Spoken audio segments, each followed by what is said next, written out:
This is a steam engine from 1902. And originally we only had hoses and men dragging the carts.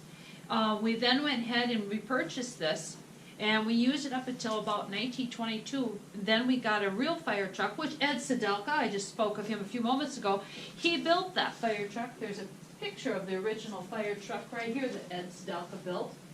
And we used this, and then in around 1945, 44, a group of men came to our city council meeting and said, do you people realize what you have? No.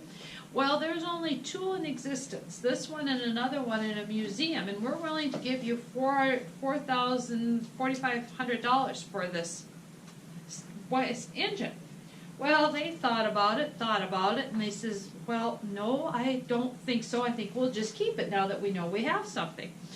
And so it stayed inside the fire hall behind the new fire trucks until it got pulled out because we needed the room. Then it sat behind Roman Schmea's implement for a while, and Calvin Schmea played with it, so I've been told. And then Dr. McGonigal will buy it. And he had grand dreams of putting it in a museum, build a museum for the fire engine. And he ended up having to sell it, and he sold it to a farmer out of town, and that farmer used it to water his trees and his crops. Well, Dr. McGonigal managed to get the museum built, got the money together for it, and he goes back to the farmer and offers him the same amount of money that the farmer paid him, and the farmer said, no, I'm keeping it, it's mine, I'm using it. You don't understand, it's got to go in the museum, that's what this is all about. No, I'm keeping it. Back and forth, this fight will go. And then finally, the farmer will relent, and doctor will pay twice as much money as what he sold it for just to get it back, just to put it in the museum. I had the privilege the other year of running into a grandson who was grandfather, and he said it's still a fight to this day in their house about how grandpa got rid of it. Part of his children said, for Christ's sakes, Dad, just let the man have it. And the other half said, no, it's ours.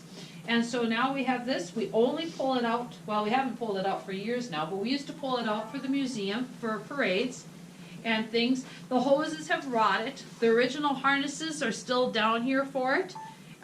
It's steam engined. We fire it. It constantly had fire in it. That was a job. All the men took turns from the fire department to keep it constant, low bit of fire in it so that it was used at all times. Water came from the river.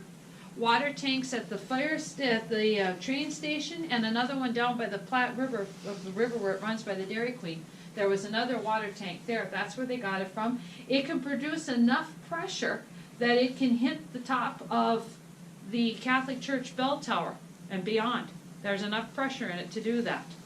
The horses were stored a few blocks away from it, and whenever the fire bell would ring, people had to run and rang a bell. The horses would just go crazy, the man who owned the horses would say. There are pictures of the original horses and the man who had them.